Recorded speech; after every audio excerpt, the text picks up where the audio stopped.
Well, good afternoon here and good morning there. We are glad to have a new episode of Laura Hilo. This time it will be in English, so it will be sort of challenge for me, but I think I'm glad to have it too because it's a good opportunity to meet other authors, and we are glad to have Lauren Yero today. She will tell us about her book Under This Forgetful Sky and about her work in general. So I'm happy to have you this morning, afternoon. Hola, buenos días, and thank you for having me. And yes, this is my book, Under This Forgetful Sky. It's backwards, I guess, but No, it's fine. I think it's oh, it's right. good? Yep. Okay. And I have it too here. Oh, great. Okay. We can start, Lauren, to like we prepare always our or we start our interviews or conversations with a sense to give a sense to the audience about how was your childhood? What you can Yeah, tell us about that? yeah. So, um, and I'm doing the interview in English, because I have learned Spanish later in life, but it's not my native tongue, even though I'm half Cuban. And so I'll talk a little bit about that a little bit later. But I was raised in Central Florida, and I grew up kind of with a very what the kind of like a free range kid. So I spent a lot of time just playing outside, um, being alone with my thoughts and just looking at plants and playing with bugs and things. It was kind of like a wonderful childhood. I lived with my grandparents, and my whole family lived with my grandparents.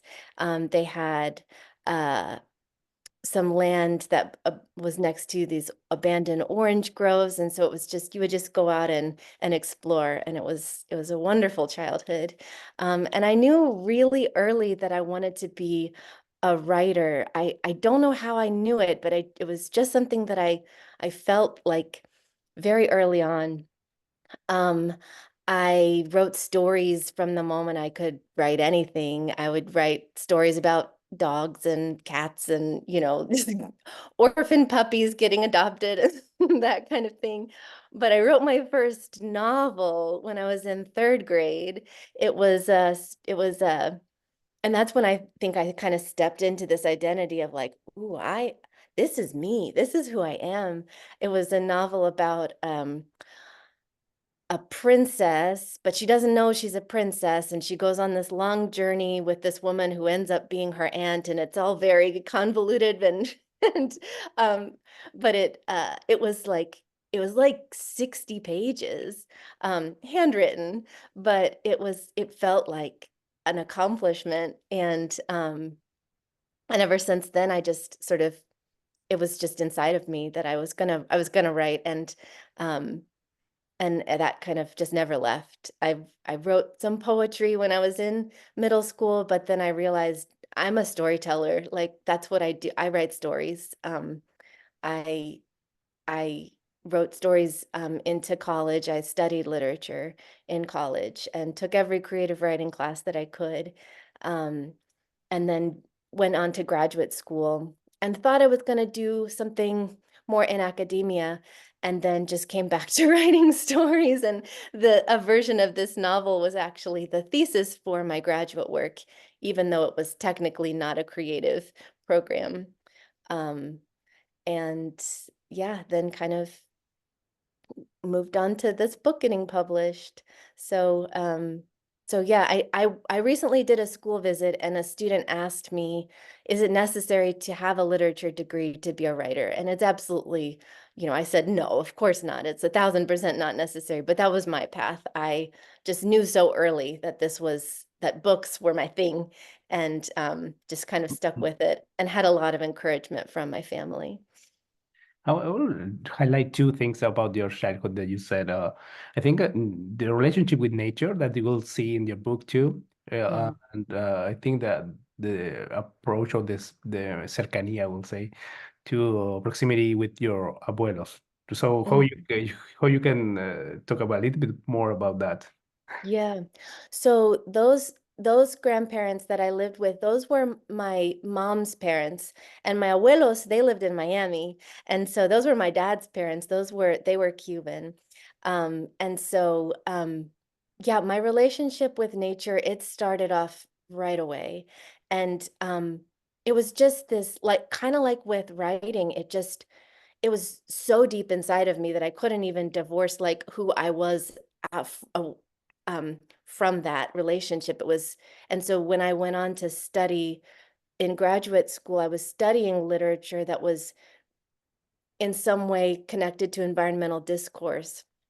And I got into studying post-colonial environmental literature, and the book is very much in that vein, and it's very activist in that way. Like it definitely is not nature writing. It's talking about, more our fraught human relationship with the natural world. But it came from that original just deep love. And you can see I live in a I live in the countryside. I live in the woods, and I've got It's not a a little picture. no, it's not a picture, that's the window. um I live in the mountains. I couldn't really live somewhere where I can't just walk outside and be in the woods. So um but yeah, my relationship with my grandparents, I have a really close relationship with all of my grandparents. I lived with my mom's parents, and so that was, a really special relationship. But my relationship with my dad's parents, was also like, it just felt like stepping into a different world because they spoke some English, but like they spoke mostly, it was mostly a house of Spanish speaking, and just like Cuban food, like just food, like that was my grandparents' love language, was just like making us basically Christmas dinner every time we came, down to visit them in Miami. Um, and realizing now that I try to make some of those recipes, like croquetas, they take time. Like, these different, like, my grandmother would make ropa vieja, she would make tasajo, she would make these dishes that just like, I mean, it takes hours to make, and it was just her way of expressing love and her way of kind of sharing herself with us. Um, and just the Cuban music, and like it was so much like I I still felt a little apart from it as a child because I didn't speak Spanish.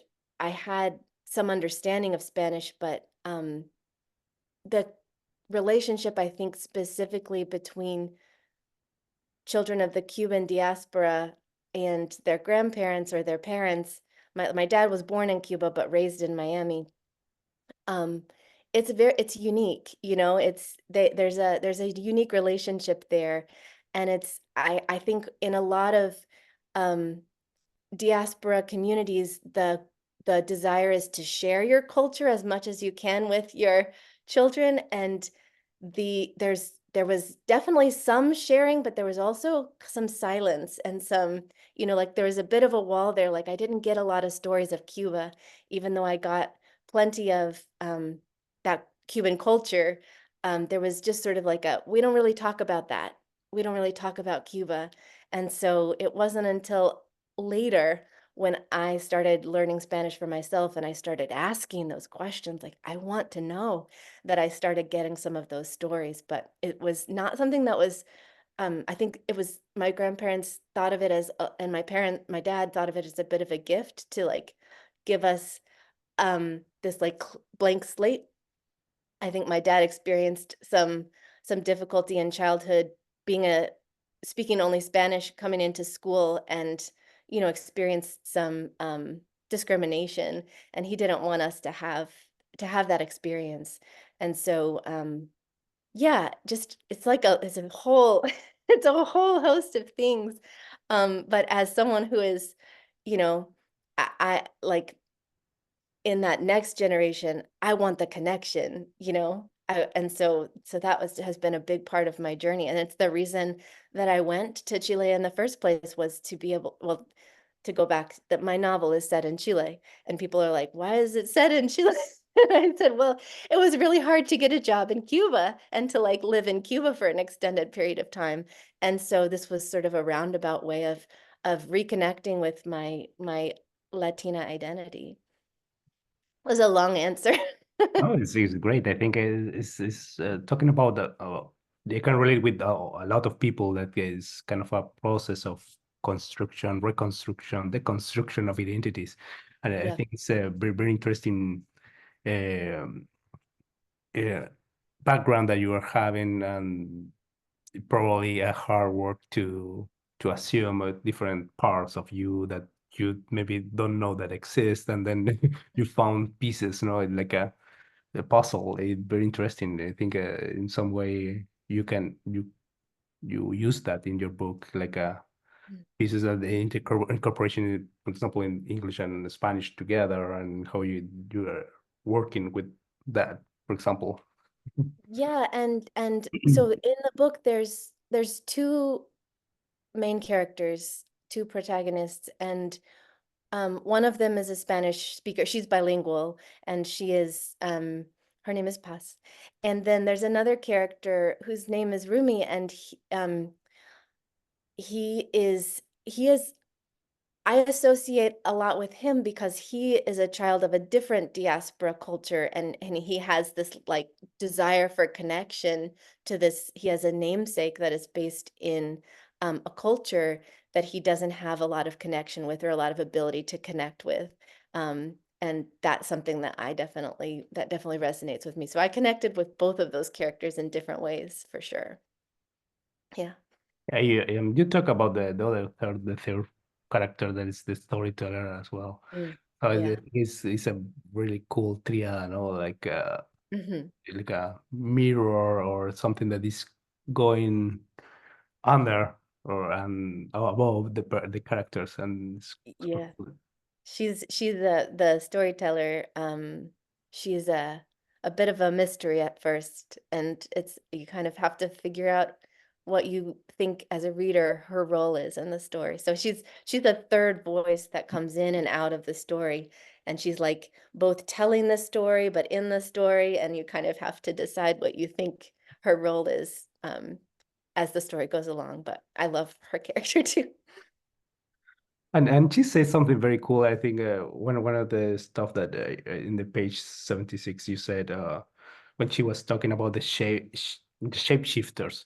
So I think for me it's a key of the book. Like the shapeshifters, like if you think just in the thing that we are talking, like people that travels or people that immigrants or people that are going one place to another and assume different parts of the world and in themselves. So it says the shapeshifter, those who move between worlds like frogs.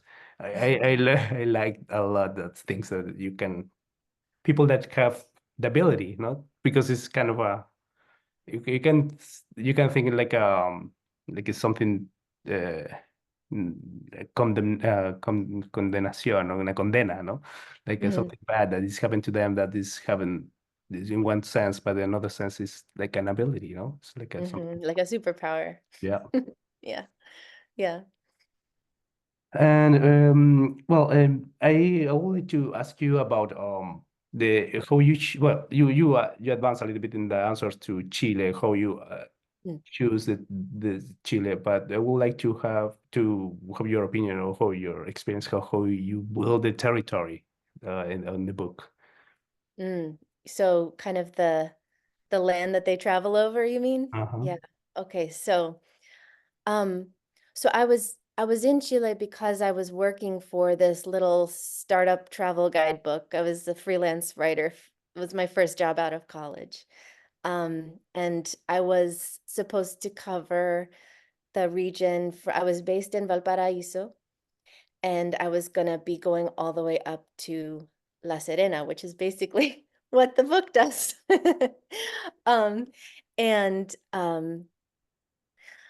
in the book, these two characters they have to go on this journey together, and they're looking for a cure for this mysterious virus. And the Rumi's character, who comes from one of these walled-in cities, he needs the cure to save his father's life.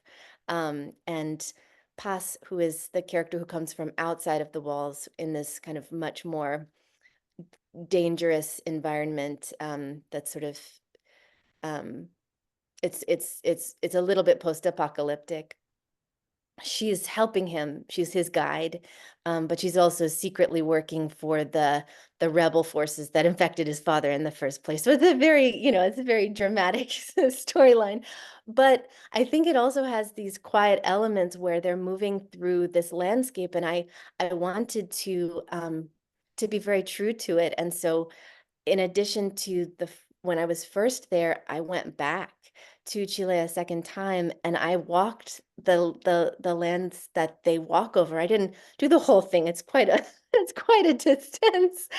Um, but I would go to each place and just kind of bring my notebook and a pencil and just go for a walk and take notes about the birds that I heard and the way that the air felt and the quality of the clouds in the sky and the way that my feet, because they're doing so much walking, like how does it sound for your feet to move on that soil, and in Ovalle versus in, you know, um uh let's say like up in Coquimbo or something, like there it gets more and more desert as you go farther and farther up, and so it changes.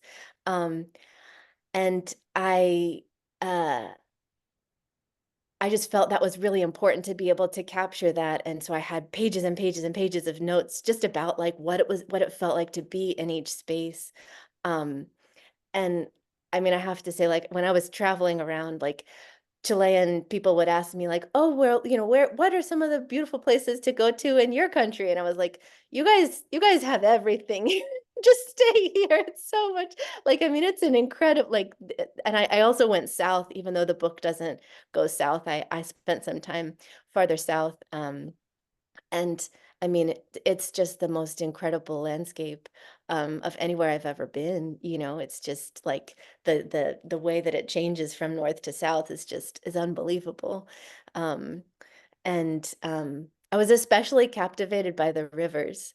And there's a scene where the two characters are traveling on a river.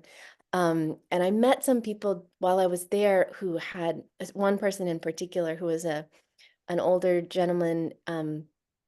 I think he was in Cochrane in the South, and he had worked on fighting against a, a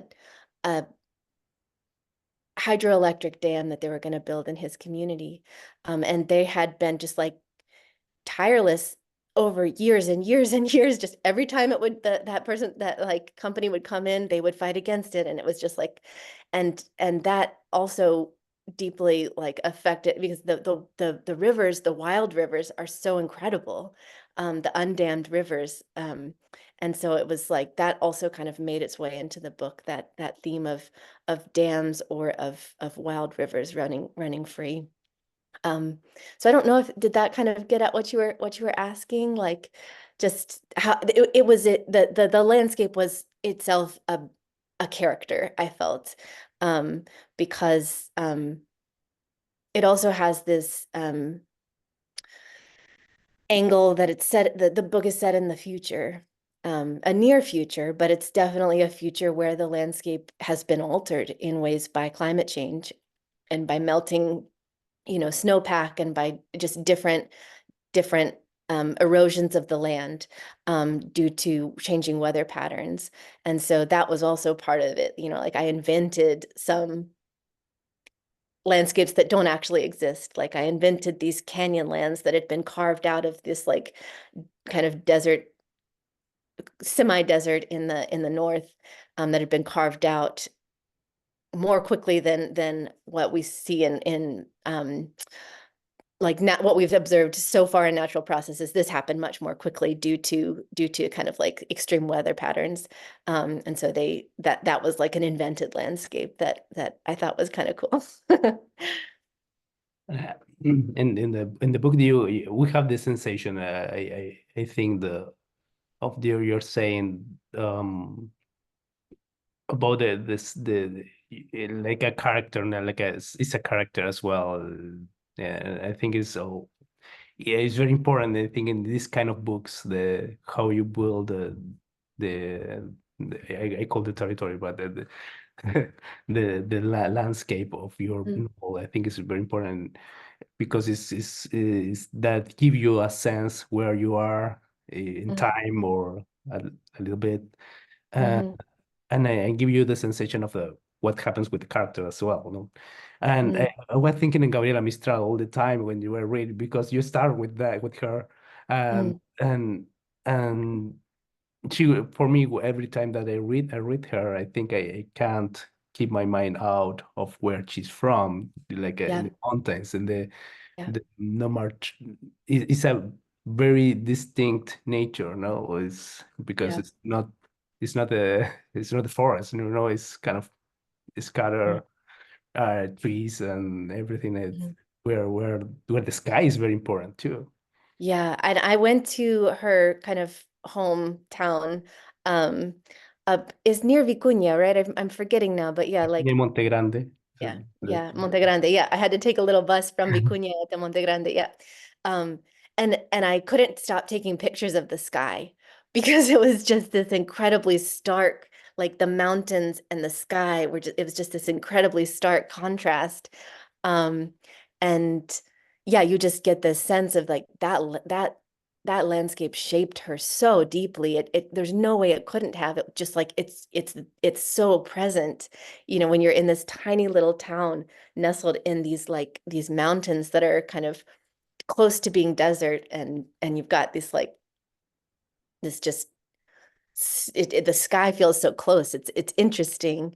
Um, and yeah, I opened the novel with a couple of lines from a poem of Gabriela Mistral, La Contadora, and it's the storyteller. It's called The Storyteller in English, and it's a very kind of mysterious and a little bit disturbing poem. Like it's very kind of eerie, but it's about this character, the storyteller that is collecting stories from and like sometimes people share their stories and she can't take it anymore, like it's too much. And that's similar to the storyteller in my novel. Like she gathers these stories, but there's there's a lot of there's a lot of pain in those stories, and so sometimes it's too much for her, but it actually ends up changing her over the course of the novel and leading her to kind of step into her own power. Um, that's at least my interpretation. It's a very beautiful character. You were thinking about that. I think, and speaking on another level about uh, the oral tradition, the very important in Chile is very important. The oral, that's you mentioned another one of the characters, Violeta, but it's Violet. It could be Mhm. with Violeta Parra, another Yes. person that was researching a lot with this oral history in Chile and do the songs, Yeah. just copying the songs in by hand, with interviewing the old people. Yeah, and the novel actually originally was called The Vines in the Wall, and the publisher wouldn't let me call it that because it's a quote from a very famous Violeta Parra song, Volver a los 17. And so the kind of the chorus is se van redando como Redondo. en el muro la hiedra, se, se van brotando como I have to sing it in order to remember the lines. Bueno, But it's like y cuando cantando como el like mosquito. moss breaking out of the stone and like vines climbing through the wall. Like, and so the I just that that image just like, oh, it was so impactful for me, this sense of love making you feel like you have this living power, that you can break through things that are fixed and that seem like they're immobile and that seem so strong, but actually the vines climbing through the wall are actually, even though they're more delicate in a way, they're actually stronger and they can break it over time. And I was just like, oh, that's so perfect.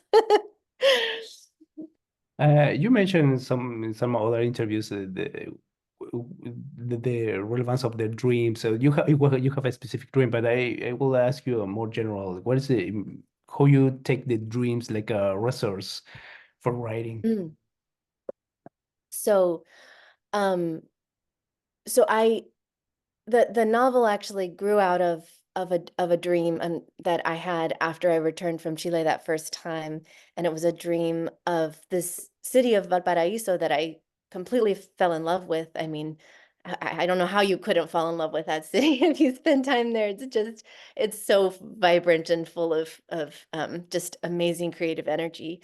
Um, and but the in the dream, the city was it was sort of it was transformed in a way, and it had this kind of ever-present danger about it as I was moving through it. Like when I had been there, I experienced just this desire. Everyone had this desire to connect and to like just to talk and to be, it was just this very open energy. But in the dream, it was this very closed, suspicious energy. Everyone was turning away, and it was sort of like everything was falling apart. And I was like, what is this? What happened here? And so when I woke up and I wrote all the details down from that dream, I started asking questions about because it was a dream that really stuck with me for some reason. It was like it just was one of those dreams that you could close your eyes and be right back there. And so I started asking questions about, well, how did this place that I had come to love so much, what happened to it, And that's how I came up with this story of these walled-in cities that were kind of creating this system of oppression for what I called Paraíso, which is the fictional version of Valparaíso. And it's how the story kind of progressed was out of this dream. And so your question is about more generally how dreams. Um, so I am not a person that has like that's why it stuck with me so much. This one dream is I usually like I'll have dreams and they'll sort of be in and out and I won't remember them. And so this felt so unusual, and it felt like it was coming from a different place than where my dreams usually come from, either a different subconscious place or I don't know, something outside of myself. It was just very much like a different quality of dream, which is why I couldn't let go of it. But there are dreams that appear in the novel itself that reveal important things about what the character is feeling in that moment. Because I do think, like, even though for me I don't have them often, when they come, those dreams can be so powerful and can kind of clarify things in the real world. So I definitely put some of that into the novel, into my character, gave that to my characters as this like it helps them understand the moment that they're in, the dream that they're having. I was thinking in another space of your novel, okay, that intrigued me is the library. Mm. With the images of libraries that we have, with the state of with the state of the libraries in the US, for example, with the kind of fighting today with Mhm. cancellation or Book banning. censorship Mhm. banning books. So I think it's very interesting that you put the library like a place, but it's kind of a special character. Yeah, How you appear in your novel. yeah. So, and I love libraries. I have only complete love for libraries, but the library specifically in the novel is not it has a relationship to power that is not altogether um a good thing. These so in the walled-in cities, basically all information is digitized, and so they have no books at all within the walled-in cities, because if something is written on paper, then it can't be surveilled, essentially. And for the protection of everyone, everything has to be surveilled. And so, but outside of the cities, there's this sort of different kind of relationship to the consolidation of information as a way of consolidating power.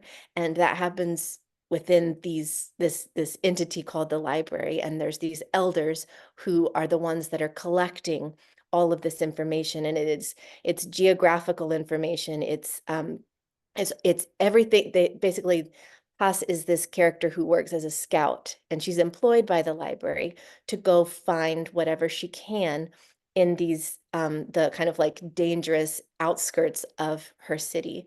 And so she brings that back to the library and they file it away, and then it's not able to be accessed by the people.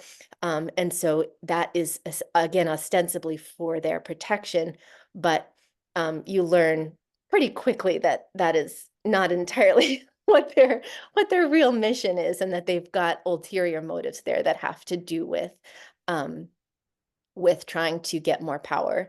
Um, and so, yeah, that relationship of freedom of information as like being this democratic like good, and then the consolidation of information as being this kind of non-democratic movement toward something that's closer to I don't know what you would call it exactly, what political system you would identify with that with, but it's definitely um, not a public good. Mhm. Yeah. But then I don't know exactly why I called it the library because I love libraries, but it just felt like kind of this sinister way of saying something that we all think of as good. And, you know, they're using that word because it has historically been a very positive word for just like across cultures. And but they're using it to try to like rebrand what they're doing as a good thing, but it's not a good thing. Excellent. You want to show your object? Mm, okay. Yeah. Okay. So I brought something that's got quite a long story behind it. I hope that's okay. Do we have time? Okay. And Okay. it's gonna get back into um that relationship that I have with Cuba, and that kind of complicated relationship that I have there. So here's my object. Can you see it? Mhm. Do you have any idea what it is? Can you turn a little bit? Wait, I need to pin you maybe a little bit. Let me pin you so I can see better. There we go. I see a cross and Mhm. you see, oh, there are a little barquito, no? Mhm. So that make me think that the people that get out from the island, but I'm not related with that. Okay. The Yeah. form of these things like a far, like a faro, like a. Mhm.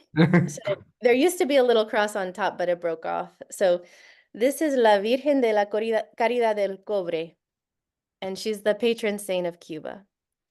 And so this little object sat in a little glass cabinet in my grandparents' house, mis abuelos, their house in Miami, for my whole life. And I saw it all the time and um, didn't really think to ask about it. But one day when I was kind of a young teenager, I asked my abuela, like, what is that? You know, what is it? Because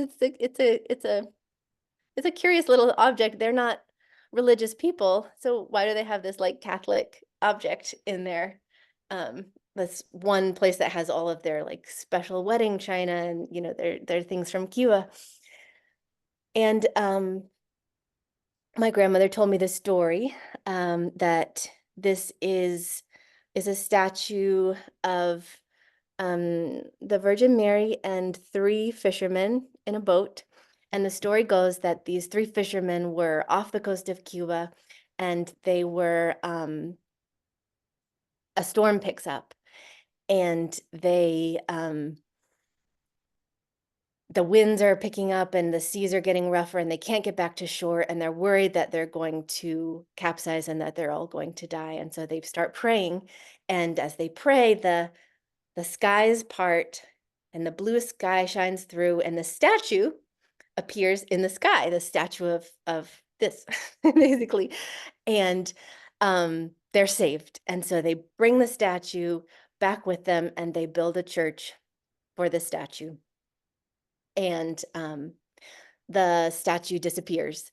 And so when it reappears, they build a church somewhere else, and they keep moving it around until one day the statue appears on this hill in the town of El Cobre. And so they build this basilica there, and that's where the church is now. So that's the story that my grandmother told me. And And then she gets kind of a little bit quiet and sentimental and is like, and I don't know why she was feeling this way at this moment, but she said, if everything else that I have gets thrown to the curb when I die, like this, I don't want this to be out on the curb. Will you please take this? And um I was honored, but I was also a little bit confused because like Cuba, like I said, was not a place that they talked about. And that was the moment that I realized that even though my abuela wasn't talking about Cuba, she was thinking about it all the time. It was so present in her. And this was this like little thing that was connecting me to, she was like giving me this like, take this thing that reminds me of this place that we're from and don't let it go, you know? And so eventually fast forward to 2015, I went to Cuba for the first time, and this was after I had lived in and worked in Chile, after I lived in Spain, and I lived in Argentina, and I was speaking some better Spanish, and so I was like, I can finally go and meet my family, and it was like the it had become easier for people to go, and so I stayed for about a month with my family members there, and all of the silence and kind of gatekeeping that I had experienced from my abuelos when I went to Cuba to meet my family there, like people that I had just months prior learned that they even existed, they had baby pictures of me. And they had like they knew my stories because my grandparents, unbeknownst to me, had been coming to Cuba many times, like multiple times a year, visiting Cuba, and telling them stories about us, and sharing videos of us and like all of these things. And so they wanted my Cuban relatives wanted to just they wanted to talk about everything. They wanted to tell me about what it was like in the special period. They wanted to like share all of their stories. And it was just like this outpouring. And it was such a gift to be able to like to speak Spanish and to be able to receive that because they didn't speak any English. And so one I decided they were all in Havana, and I decided I was going to take a bus to Santiago and visit the church in El Cobre. And so I went there, and it was just this kind of surreal moment, this like I don't know, it was a moment kind of outside of time where I went in and my grandmother was very ill at the time. She ended up passing away shortly after I came back, and I lit a candle for her at the in the church, and it's this beautiful like basilica that where everyone brings yellow flowers and you wear yellow and like this golden statue.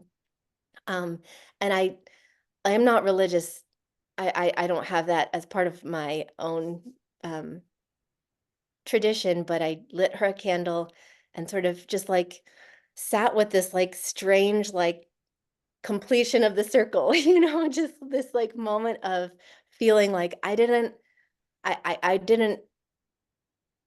know exactly what it was that I was connecting with, but I was trying to just, like, reconnect with whatever it was that this meant to my grandmother, you know?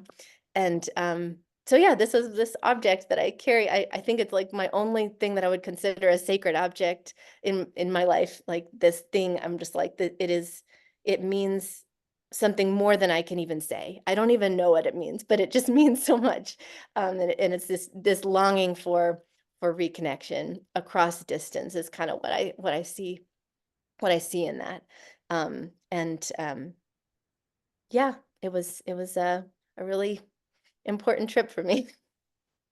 Can imagine. I was thinking in the concept that you in another interview you say that hyper object or something like that.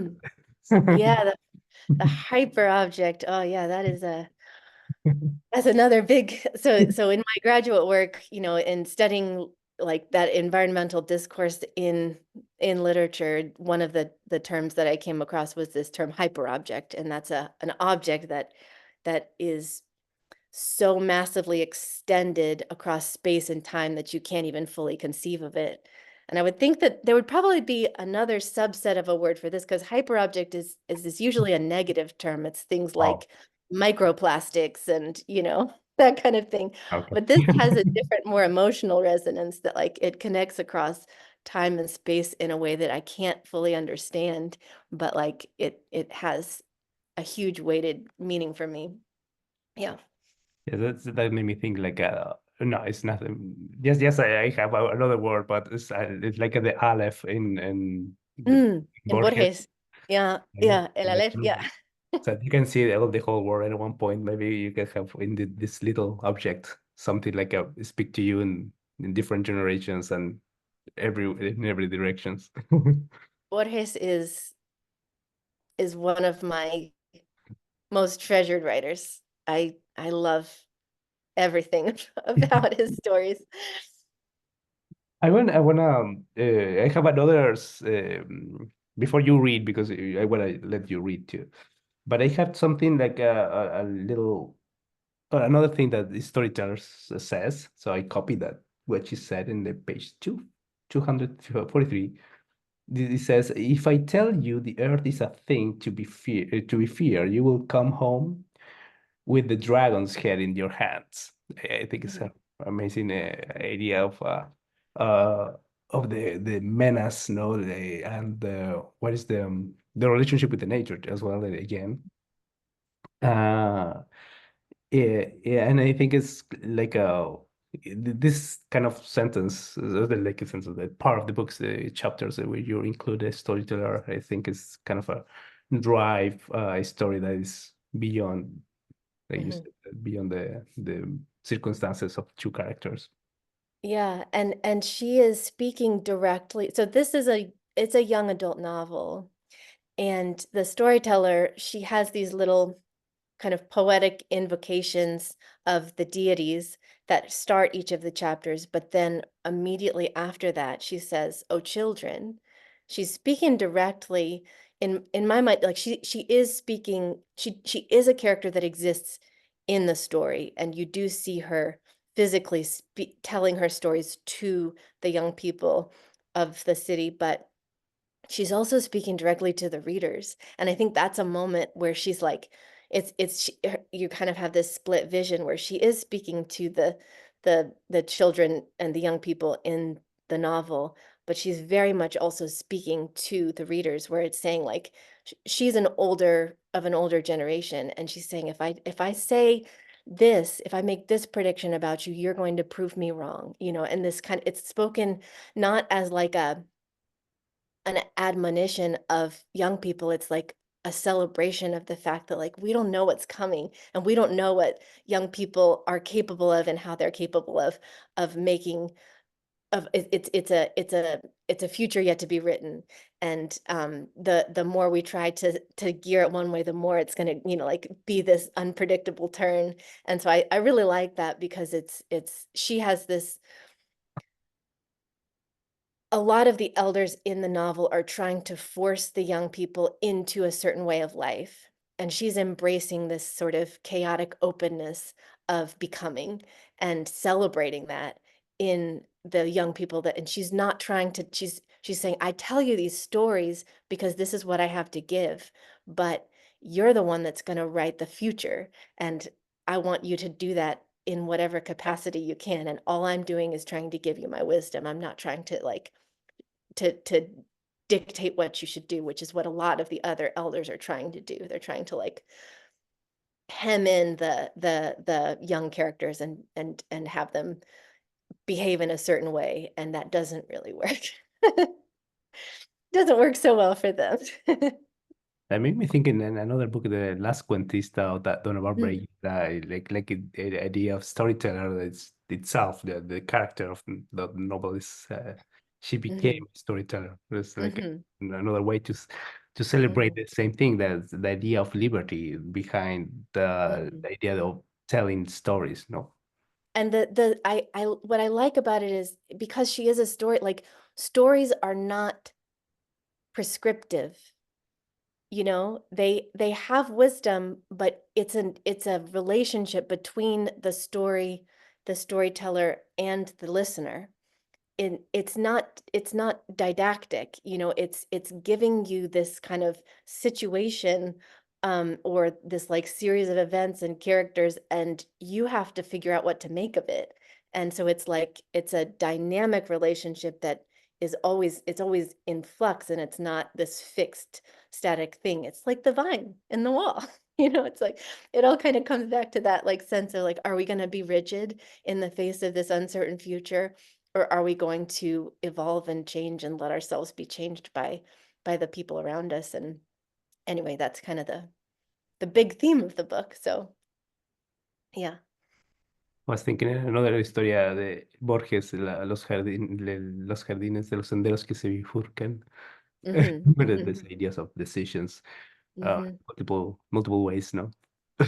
Yeah. It can all come back to Borges. I mean, it's such a big influence for me. Like, I wouldn't say like any particular part of the novel is influenced by Borges, but like it all is,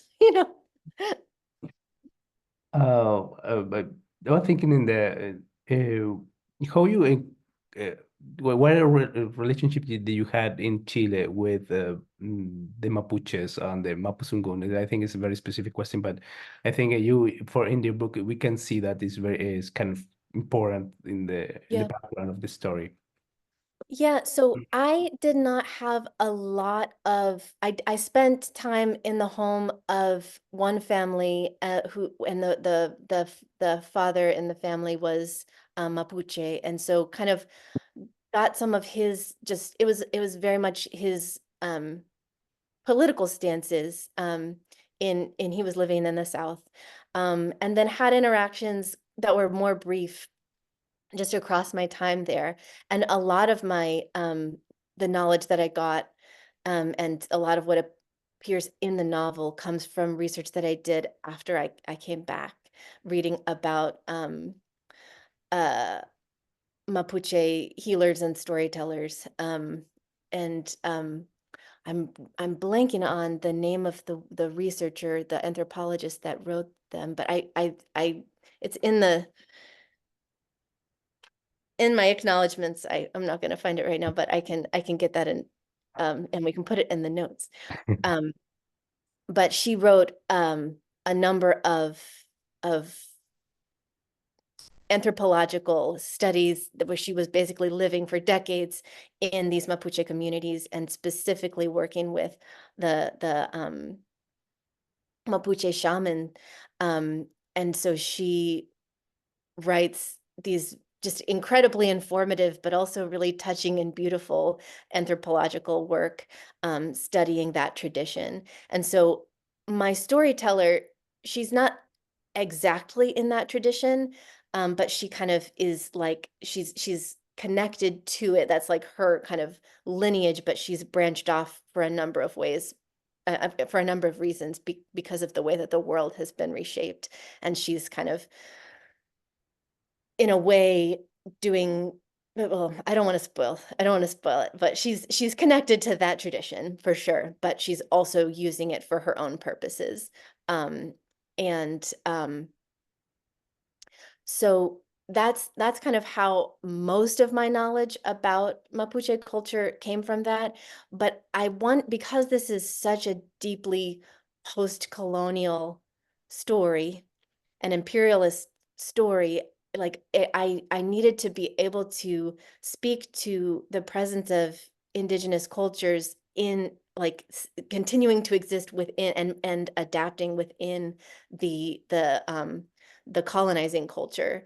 And so like there's like all of these layers that exist within any post-colonial culture that like you can't tell one story without telling the other stories as well. And so that was so clear to me being in Chile. I know that like and there are multiple different indigenous cultures that still exist, but Mapuche is the one that has the largest percentage of the population. And so that's the one that I kind of I think I refer to other cultures, but that's the one that I kind of like makes the biggest appearance in the novel. We Yeah. can say one word about Mapuches. I think resistance is one of the Yeah. the more accurate, and I think. And the it's ongoing resistance, you know, it's like a resistance from the beginning that has never stopped and continues to today. And it's like an evolving question. And I know that as like Chile is rewriting its constitution, that it's been, because you know, a big part of how that is being rewritten. Because at least, and you know, I'm sure you know much more than I do about this, but that at least up until very recently, the Constitution was what was written by Pinochet, and that was what was still in operation, like, up until this most recent, like, push to rewrite it. Is that right? yeah, yeah, and it's still there. We are back. There are several coming backs and back and forth, Mhm. but this is still there. So, so right now we do have just little reforms, but nothing major yet. Yeah, See. yeah, yeah, and Um, that huge major disenfranchisement of indigenous cultures in that original constitution of basically like, well, it's not yours anymore. That land is now being sold and is privatized, and it's, you know, that was like a huge, um I guess it's something that had been happening all along, but was like a major moment. And then that's what I guess this new constitution is trying to address. But I mean, I read about whenever I see stories about the the way that it's gonna, like, I was very hopeful when it was first rewritten, and then I know that that didn't pan out. And every time I see a story, I'm like, ah, and so I mean, it's a complicated, I guess, to rewrite your whole yeah. the laws under that your whole society is founded on. You went to Chile I read that you went there in 2008. So you went in the middle of two big mobilizations of people. It's 2006 and 2011. I will say the two majors, and then we had several after that. But I think the two majors mobilization in Chile was there. You were in the middle. So how you feel is I don't know if that spirit you felt that in when you went there or not. Okay. So much. It was just a revel like it was a revelation to me, this the level of coming from the US.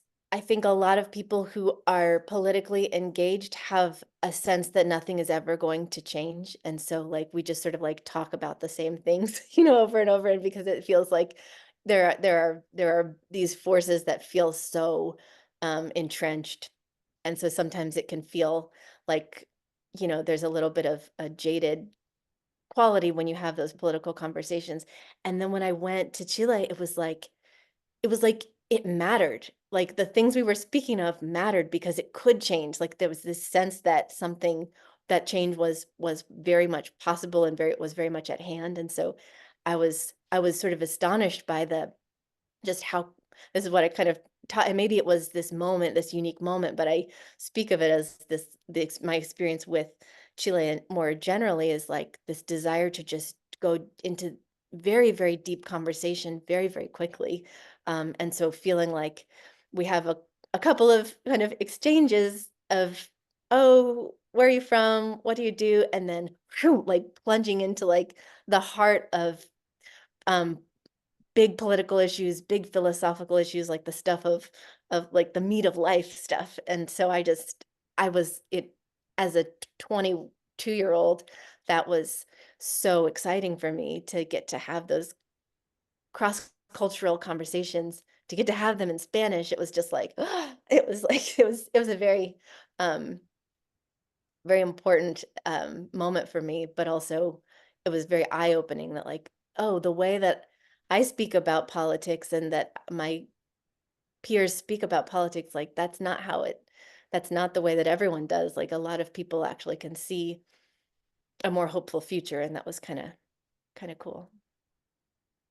Um, just before you read and we finish the conversation for that, I would like to just to I think one of the things that you catch I think from Chile I think you put in the book, and I think the dream that you talk about it was kind of made me think and about the inequality of the country. I think one of the main subjects of mobilizations in Chile was the inequality, but I think you portrayed very well that in the cities and the two cities that you were talking about, and how the wastelands are spread out, and how this main city that this have all the advances, technological advances, is sustained by probably with the corruption too as well behind.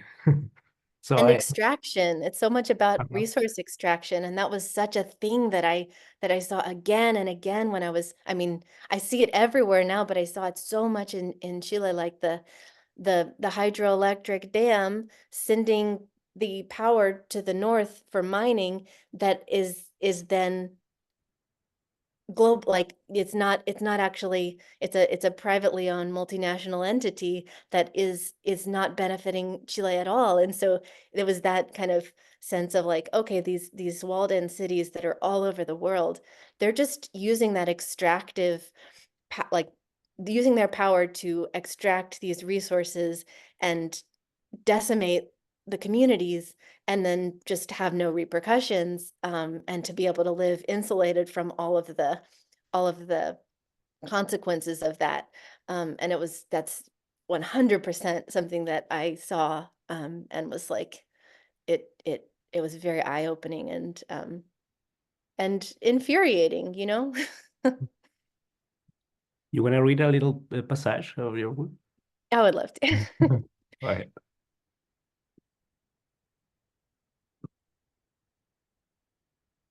So I'm gonna read, it's a short prologue in Pas's voice.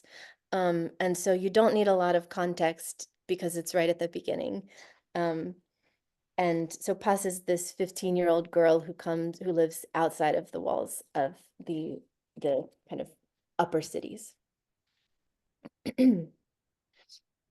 When first we met, prisoned together in that cellar room, he was my enemy. He was a smooth-handed boy, a full-belly boy, a boy from upper city. Las Oscuras had roughed him plenty. They'd taken his rich boy clothes and gadgets and tossed him on the bench across from me. His skinny brown chest was tatted and bruised, and his face was swollen. A long drip of spit and blood and tattoo ink dangled from his lip like a slimy spiderweb. He couldn't have been much older than me. Las Oscuras hadn't beaten me yet, just tied me up in that cellar room and left me to listen, while in the house above, the boy shrieked like a demon cast into the light of God. I wondered when my turn to scream would come. Las Oscuras. My city feared their name more than they feared Sabrang or Cams or bombs. Insurgents, some called them. Terrorists. Murderers. Their inked-up faces haunted our forests, and their presence hung over our city like a never-lifting fog. Most were too scared to even speak their name. But I wasn't so sure. In the twists of my guts and the holiest corners of my heart, I wondered how it would feel for their badge to burn on my skin, to be part of something big and powerful, instead of pushing all alone against the cold, new moon tides of the world. Gray light leaked through the floorboards above, and I peered into the cracks to try and catch sight of the tatted guards of Las Oscuras who stood there waiting. But the ropes that bound me made it so I couldn't move much without tipping the bench where I sat. Hijo de puta, I said, into the dark cellar air. Across from me, the upper city boy's swollen eyes opened to slits. Hello? He said. Is someone there? He could scarce see a thing through the dark, couldn't see that I was tied up same as him. Shut it, flaco, I said, my voice coiled like a snake. Shut it or I'll tat you again. I'll tat your eyes. The boy flinched. That was all it took. The wobbly bench beneath him pitched sideways and he fell to the ground. His face rammed into the dirt of the cellar floor. I laughed. There you go, I said. Eat your filthy tears. Taste them, just like you made us taste them. They're bitter, no? Bitter with tiredness and hunger and fear and I searched for the words that would break this boy's body, that would mend the gash his people had torn in the world. But there were no words for such things. Who are you? The boy asked. My name is Paz, I said, then added, something you know nothing about. I'm Rumi, he said. I stayed quiet. I didn't want to hear his story. I didn't want him to know mine. Paz, that means peace, right? It means peace. Paz, please. Why am I here? Tell me what they want, please. You are the worms in my belly, Flaco. You are the dirt in my mouth and the boot on my neck. Why should I tell you anything? Please, he said, his face pressed into the floor. Please. He started to cry and writhe against his bindings, quiet as a snake on fire. And I smiled. This boy's ancestors had built the walls. His kin had told us to eat dirt because they wouldn't give us their bread, to drink the ocean because they'd poisoned the rain. He was a filthy cerdo, a greedy little god, and he deserved to die. Excellent. She's a bit intense at first, but Yeah, you it is. get to love her as you get to know her. No, she had a hard life too, so. Mhm. She has a lot of reasons to feel this way, but she does have you know, being in her mind for the over the course of the story, you kind of see the she also has a lot of feeling and gentleness in there too. Um, it's just the hard outside that is, you know, hard to crack through. La cáscara. La cáscara, yeah. I wanted just to ask you for what is your next projects or what you're working on right now? Or you, So I this book, the final manuscript was due to my publisher on the due date for my child. So, mostly I've been working on having a, you know, raising a little one, but I have started to work on something new, and it's actually for it's more in the it's not in the young adult space, it's for grown-ups, but it's also in that's kind of speculative world. It's near future, very much dealing with some of these same environmental themes, but also dealing with like my own relationship to motherhood and to Cuba and to what you bring into the next generation is kind of what it's like the big question that it's kind of reckoning with. I mean, it's fiction, it's a novel, but it's much more closely connected to my own story, I think, and kind of reckoning with some of those questions. Um, so I'm really excited about it, but it's very, very new, so it doesn't have a home yet, but that's what I'm working on right now. marvelous. I think it will be great to read you again. Well, Thank you. I want just to thank you for your time, for your kindness and reading, all your fantastic ideas. I think we can see more know more know more about the novel with your words that you share with us this afternoon, morning, and this is marvelous. And thank you very much for being here. And I hope you have a great new book coming. And I hope you have some marvelous days with your kid too. Thank you so much. Y muchísimas gracias por conversar conmigo. This was a pleasure.